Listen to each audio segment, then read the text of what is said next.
வணக்கம் நண்பா, இன்னொரு புது டுட்டோரியலில் உங்கள் எல்லாரையும் வரவேற்கிறேன்.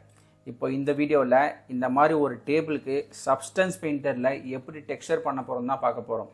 கடைசி 2 டுட்டோரியலில் பிளெண்டரில் இந்த மாதிரி ஒரு டேபிள் எப்படி மாடல் பண்ணணும், அதே டேபிளில் எப்படி அன்ட்ராப் பண்ணணும்னு 2 வீடியோவில் பார்த்தோம். அதோட லிங்க் நான் டிஸ்கிரிப்ஷன் தரேன், பார்த்துக்கோங்க. இப்போ இந்த 3rd வீடியோவில் நான் சொன்ன மாதிரி சப்ஸ்டன்ஸ் பெயிண்டர் பிளெண்டர் இல்லைங்க, சப்ஸ்டன்ஸ் பெயிண்டரில் எப்படி டெக்ஸ்சர் பண்ணணும் தான் பார்க்க போகிறோம். பிளெண்டரில் ஒரு 3D மாடலை சப்ஸ்டன்ஸ் பெயிண்டர் கொண்டு போகிறதுக்கு முன்னாடி சில ஃபார்மாலிட்டிஸ்லாம் இருக்குது, அதை கண்டிப்பாக செக் பண்ணணும், இல்லைனா அது பிரச்சனை வரும். ஒன்று, இதை ப்ராப்பராக யூவி அன்ட்ராப் பண்ணியிருக்கோமான்னு பார்க்குறோம். ஓகேவா? ஸோ நம்ம போன வீடியோவில் அன்ட்ராப் பண்ணிட்டோம், பர்ஃபெக்டாக இருந்தது, பிரச்சனையே கிடையாது. 2வது, இதோட ஃபேஸ் ஓரியன்டேஷன் கரெக்டாக இருக்கான்னு பார்க்கணும். அது எப்படி செக் பண்ணணும்னா, இந்த ட்ராப் டவுன் பட்டனில் போய்ட்டு இது இருக்குல்ல ஃபேஸ் ஓரியன்டேஷன், இதை கிளிக் பண்ணணும். ஸோ கிளிக் பண்ணிட்டேன்.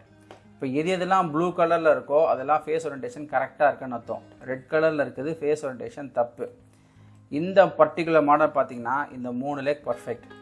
இந்த ஒரு லெக்கில் இந்த ஒரு பார்ட் மட்டும்தான் ஃபேஸ் ஓரியன்டேஷன் மாறி இருக்குது, அதனால தான் ரெட் கலர் தருது. அதே மாதிரி இந்த ஸ்லாப் அதை சரி பண்ணிவிடுவோம். எப்படின்னா, நான் இப்போ ஆப்ஜெக்ட் மோடில் இருக்கேன். ஸோ ஆப்ஜெக்டை செலக்ட் பண்ணிவிட்டு டேப் ப்ரெஸ் பண்ணால் எடிட் மோடுக்கு மாறும். இதில் நான் ஃபேஸ் மோடுக்கு வந்துடுறேன். ஃபேஸ் மோடுன்ட்டு இந்த பர்டிகுலர் ஆப்ஜெக்ட் செலக்ட் பண்ணிட்டு எல் கொடுக்குறேன். எல் கொடுத்தா அந்த லிங்கில் இருக்க எல்லாமே செலக்ட் ஆகும்.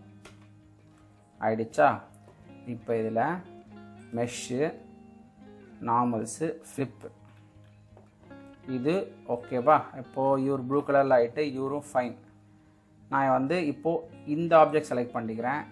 நான் இப்போ ஃபேஸ் மோட்லேருந்து ஹெச் மோடு போயிட்டு இந்த ஆப்ஜெக்ட் செலக்ட் பண்ணிட்டு எல் கொடுக்குறேன். ஸோ ஃபுல் அந்த லிங்க் ஆன ஆப்ஜெக்ட் எல்லாமே செலக்ட் ஆகிடுச்சு. இப்போது மெஷ்ஷு, நார்மல்ஸு, ஃப்ளிப், இப்போ மொத்த மாடலும் ப்ளூ கலரில் ஆகிடுச்சு. ஸோ 2வது வேலையும் முடிஞ்சிடுச்சு. நான் டேப் கொடுத்து அவுட் வந்துடுறேன், ஆப்ஜெக்ட் மோடில் இருக்கேன். ஓகேவா? ஸோ இப்போது இதில் யூவி அன்ட்ராப்பும் பர்ஃபெக்டாக இருக்குது, ஃபேஸ் ஓரியன்டேஷனும் பர்ஃபெக்டாக இருக்குது. அப்படின்னா அர்த்தம் இது சப்ஸ்டன்ஸ் பெயிண்டில் டெக்ஸ்சர் பண்ணுறதுக்கு 100% குவாலிஃபைட்னு அர்த்தம். இப்போ இவரை எக்ஸ்போர்ட் பண்ணுவோம். ஃபைலு, எக்ஸ்போர்ட்டு, எஃபிஎக்ஸ் ஃபார்மேட் தான் நான் கொண்டு போகிறேன். ஸோ எஃபிஎக்ஸ் இதில் பார்த்தீங்கன்னா மெஷ்ஷு மட்டும் இருந்தால் போதும், எனக்கு கேமரா, லேம்ப்பு எதுவுமே தேவையில்லை. So mesh. இன்னொன்று செலக்டட் ஆப்ஜெக்ட். ஏன்னா நம்ம ஸ்டேஜில் பார்த்தீங்கன்னா ஒரு ரோபோட்டும் இருக்குது, ஒரு இந்த டேபிளும் இருக்குது. எனக்கு இந்த டேபிள் மட்டும் கொண்டு போனால் போதும். இதுதான் செலெக்ஷன்லேயும் இருக்குது. ஸோ இங்கே போயிட்டு எந்த இடத்துல வேணுமோ அதை நீங்கள் ப்ரௌஸ் பண்ணிக்கணும். இப்போ எனக்கு இந்த இடத்துல வேணும். ஸோ காப்பி பண்ணிக்கிறேன். இந்த பர்டிகுலர் லொக்கேஷன் பேஸ்ட் பண்ணிவிட்டு காஃபி டேபிள் எஃபிஎக்ஸ்ன்ற நேமே ஓகே. இப்போது எக்ஸ்போர்ட் கொடுக்குறேன். இப்போ பார்த்தீங்கன்னா அந்த பர்டிகுலர் லொக்கேஷனில் அந்த எஃபிஎக்ஸ் வந்துட்டுருக்கோம். ஸோ இவரும் ரெடி ஆகிட்டார். நெக்ஸ்ட்டு இதை சப்ஸ்டன்ஸ் பெயிண்டர் கொண்டு போகணும். அதுக்கு சப்ஸ்டன்ஸ் பெயிண்டர் ஓப்பன் பண்ணிப்போம். இப்போ சப்ஸ்டன்ஸ் பெயிண்டர் ரெடி ஆகிடுச்சு. இப்போது ஃபைலு, நியூ, இது இருக்குல்ல இந்த ஃபைல், இதில் இந்த கிளிக் பண்ணிவிட்டு எந்த இடத்துல அந்த ஃபைல் அந்த எஃபிஎக்ஸ் இருக்கோ அந்த இடத்த ப்ரௌஸ் பண்ணிப்போம். இது அந்த coffee table _UV _substance open. இது ஒரு லோயர் எண்ட் பிசி, அதனால் நான் 1H தான் மேக்ஸிமம் போட போகிறேன். ஸோ ஓகே கொடுத்துக்கிறேன். இப்போ பார்த்தீங்கன்னா அந்த மாடல் பர்ஃபெக்டாக தெரியும், எந்த ஓட்டையும் இல்லை. In case okay. இப்போ சப்ஸ்டன்ஸ் பெயிண்டரில் இருக்க நேவிகேஷன் மட்டும் ஒரு கோத்ரு பார்த்துப்போம். சப்ஸ்டன்ஸ் பெயிண்டர் ரொம்ப ரொம்ப முக்கியமானது ஆல்ட்டு தான். Alt plus middle mouse button left and right பண்ணால் பேன் ஆகும். அதே ஆல்ட்டு ப்ளஸ் மவுஸில் லெஃப்ட் கிளிக் பண்ணால் அரவுண்ட், அதை ரொட்டேட் பண்ணலாம் அந்த ஆப்ஜெக்ட் சுற்றி. கடைசி ஆல்ட்டு ப்ளஸ் ரைட் கிளிக் பண்ணிட்டு மூவ் பண்ணிங்கன்னா ஜூம் இன், ஜூம் அவுட். அதுவும் இல்லாமல் இன்னொரு ஆப்ஷன் இருக்குது. ஒன்று நீங்கள் F1 கொடுத்தீங்கன்னா உங்களுக்கு 2 வியூவுமே தெரியும். ஓகேவா? F2 கொடுத்தீங்கன்னா வெறுமனே 3D வியூ மட்டும் தான் தெரியும்.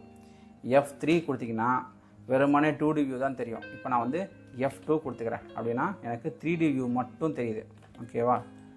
இதான் இதில் இருக்க நேவிகேஷனுங்க. மற்றபடி இதில் ஒரு பெரிய இதெல்லாம் கிடையாது. இப்போ நம்ம ஆப்ஜெக்ட் இம்போர்ட் பண்ணிட்டோம்.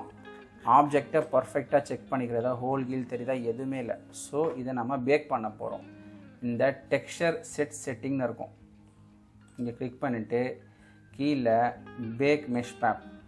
இதில் ரொம்ப முக்கியமானது இதுதான், அவுட்புட் சைஸ். இன்கேஸ் நீங்கள் விஆர் ஏஆர் அந்த மாதிரி ஒர்க் பண்ணுறது இருந்தால் 512 மேக்ஸிமம் ஃபுல் ஹெச்டி, அதை தாண்டவே கூடாது. இன்கேஸ் நீங்கள் வந்து வீடியோ ப்ராஜெக்ட்ஸ் ஒர்க் பண்ணுறீங்க அப்படின்னா 2K 4K உங்கள் சிஸ்டமோட ரெசல்யூஷனுக்கு ஏற்ற மாதிரி எடுத்துக்கலாம்.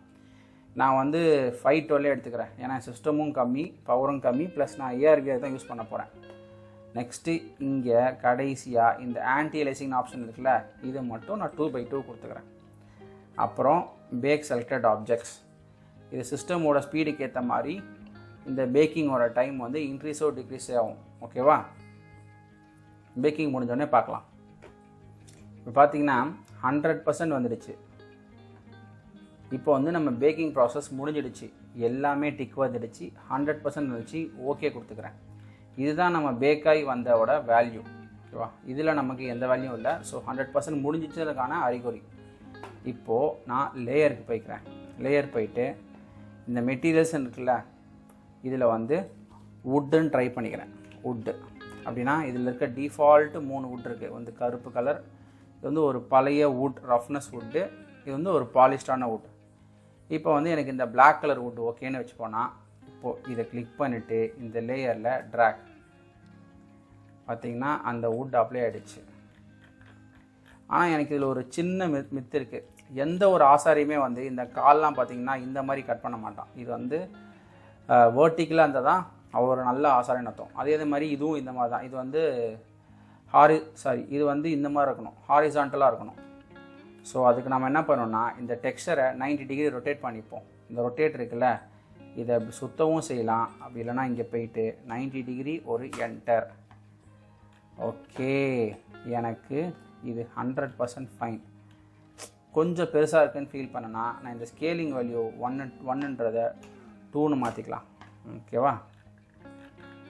நல்லா வந்திருக்கு, பிரச்சனையே இல்லை. I am okay with this texture. In case உங்களுக்கு இந்த டெக்ஸ்சர் பிடிக்கலாம், நீங்கள் அடுத்தடுத்த டெக்ஸ்சரும் ட்ரை பண்ணி பார்க்கலாம். பட் ஆனால் எனக்கு இது ஓகே தான். நான் எதிர்பார்த்த அவுட்புட் இதுதான். இப்போது இதை வந்து நம்ம பிளெண்டருக்கு எக்ஸ்போர்ட் பண்ணது எப்படின்னு பார்ப்போம். இங்கே போயிட்டு ஃபைலு, எக்ஸ்போர்ட் டெக்ஸ்சர், இதில் பார்த்தீங்கன்னா இது ஃபஸ்ட் ஆப்ஷன். எந்த இடத்துக்கு நம்ம அதை எக்ஸ்போர்ட் பண்ண போகிறோம் அதுதான் மெயின். ஓகேவா? நான் வந்து டெக்ஸ்சர் அவுட்புட்னு இருக்குல்ல, இதில் தான் எக்ஸ்போர்ட் பண்ண போகிறேன். So texture output done, select folder முடிஞ்சிடுச்சு. நெக்ஸ்ட்டு என்ன ஃபார்மேட், நம்ம வந்து பிளெண்டர் ஃபார்மேட்டுக்கு பண்ண போகிறோம். ஸோ அதுக்கான ஒரு டெம்ப்ளேட் ரெடி பண்ணிப்போம். இந்த அவுட்புட் டெம்ப்ளேட்னா இதை கிளிக் பண்ணிக்கலாம். இதில் PBR மெட்டாலிக் ரஃப்னஸ் இருக்குல்ல, இதுதான் closer of the blender output. So இங்கே கிளிக் பண்ணிக்கிறேன். கிளிக் பண்ணிவிட்டு இது ஒரு டூப்ளிகேட் எடுத்துக்கிறேன்.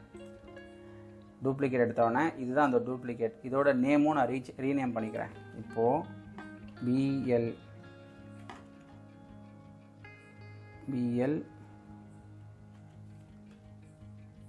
BLENDR blender _ 01 இதுதான் இதோட நேம், blender _ 01. இதில் இந்த 2 ஆப்ஷன் தேவையில்லை. ஸோ இவர் 2 எடுத்துக்கலாம். இப்போ இந்த 4 ஆப்ஷன் இதை மட்டும் மாற்றணும். நார்மல் ஓப்பன் GL இந்த HD பண்ணிட்டீங்கன்னா இந்த blender 01ன்றது எப்போவுமே இருக்கும். பார்த்தீங்கன்னா நான் போன வாட்டி பண்ணும்போது வருது blender 1 இருக்குல்ல, அது இருக்குது. இப்போ நீங்கள் அடுத்த வாட்டி இவ்வளோ பண்ணணும்னு அவசியம் இல்லை. ஸோ அப்படியே டேரெக்டாக பண்ணிக்கலாம். ஓகேவா? இப்போது இந்த செட்டிங்ஸ் போகிறேன். நம்ம blender _ 01 இருக்குல்ல, அதை வந்து இதில் தேடி எடுக்கணும். இதான் அந்த blender _ 01 முடிஞ்சிடுச்சு. நெக்ஸ்ட்டு என்ன டைப் வேணும்? PNG is the best one. No JPG, PNG போகலாம். இப்போ PNG எக்ஸ்போர்ட் கொடுத்துக்கிறேன். எல்லாமே எக்ஸ்போர்ட் ஆகிடுச்சு அந்த பர்டிகுலர் பிளேஸ்க்கு. பார்த்தீங்களா, நமக்கு 4 டெக்ஸ்சர் இமேஜ் கிடச்சிருக்கு. இதை வந்து எப்படி பிளெண்டரில் இம்போர்ட் பண்ணணும்னு பார்ப்போம். ஓகேவா? இப்போது இந்த ஓரியன்டேஷன்லேருந்து வெளியே வந்துக்கலாம். ஓரியன்டேஷன்லேருந்து வெளியே வந்துட்டோம். இதுதான் நம்ம எக்ஸ்போர்ட் பண்ண ஆப்ஜெக்ட். இப்போ இம்போர்ட் பண்ணுறதுக்கு முன்னாடி ஒரு சின்ன சேஞ்ச் பண்ணிக்கணும். என்னென்னா ஃபைலு,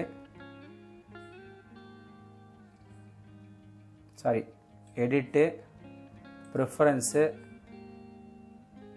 இந்த ஆடான்ஸில் நோடு, இந்த நோடு ரேங்க்லாம் இருக்குல்ல, இது வந்து ட்ரிக் பண்ணியிருக்கான்னு பார்த்துக்கணும். ஃபஸ்ட்டு வாட்டி வந்து இது ட்ரிக் பண்ணியிருக்காது. டிக் பண்ணிக்கலன்னா டிக் பண்ணிக்கோங்க. ஓகேவா? இதை முடிச்சுட்டு நாம் இப்போ வந்து மாடலிங்கில் இருக்கோம். அங்கே வந்து ஷேடிங் மோடுக்கு வந்துக்கணும். ஷேடிங் மோடு வந்துட்டு பார்த்திங்கன்னா இது வந்து நம்ம டிஃபால்ட்டாக போன வாட்டி போட்ட அந்த செக்கர் பேட்டர்ன். இதை நான் டெலிட் பண்ணிக்கிறேன். இப்போ இதை கிளிக் பண்ணிவிட்டு control shift D, D for table. Again நான் ரிப்பீட் பண்ணுறேன், control shift D, D for table. இதில் நம்ம எக்ஸ்போர்ட் பண்ண அந்த பர்டிகுலர் 4 இமேஜை எடுத்துகிட்டு கொடுத்துட்டிங்கன்னா அவ்வளோதாங்க, முடிஞ்சிடுச்சு. நாம் வந்து இந்த டேபிளுக்கான சப்ஸ்டன்ஸ் பெயிண்டர் ஒர்க்கு முடிஞ்சிடுச்சு. நம்ம என்னென்ன பண்ணணும்னு சொல்லிட்டு ரீகேப் பண்ணிப்போம். ஃபஸ்ட்டு யூவி என்ற பர்ஃபெக்டாக இருக்கான்னு பார்க்கணும். ரெண்டாவது ஃபேஸ் ஓரியன்டேஷன் பர்ஃபெக்டாக இருக்கான்னு பார்க்கணும். அதுக்கப்புறம் அதில் கொண்டு போயிட்டு பேக் பண்ணிவிட்டு என்ன மெட்டீரியல் வேணுமோ அதை அப்ளை பண்ணிவிட்டு அங்கேருந்து எக்ஸ்போர்ட் பண்ணி கொண்டு வந்து இதில் வைக்கணும். அவ்வளோதாங்க. ஸோ பிளெண்டரில் கடைசி ஒர்க் சப்ஸ்டன்ஸ் பெயிண்டர் ஒர்க்கும் முடிஞ்சு டெக்ஸ்சரும் அப்ளை பண்ணியாச்சு. உங்களுக்கு இந்த வீடியோவில் எந்த சந்தேகம் தான் பரவாயில்ல, கமெண்ட்டில் கேளுங்க. அடுத்த வீடியோவில் இன்னொரு modelling UV and wrap and texture in Blender பர்ஃபெக்டாக பார்த்துருவோம். அது மட்டும் இல்லாமல் இந்த சேனலில் Blender, Substance Painter, 3ds Max, Unreal, After எஃபெக்ட்ஸ்னு எல்லாத்தையும் பற்றி டுட்டோரியல் வந்துகிட்டே இருக்கும். இது எல்லாத்தையும் மிஸ் பண்ணால் பார்க்கறதுக்கு சேனலை சப்ஸ்கிரைப் பண்ணுங்கள். உங்களுக்கு வீடியோ பிடிச்சிருந்தா கண்டிப்பாக ஒரு லைக் போடுங்க. அது எனக்கு ரொம்ப யூஸ்ஃபுல்லாக இருக்கும். நன்றி, வணக்கம்.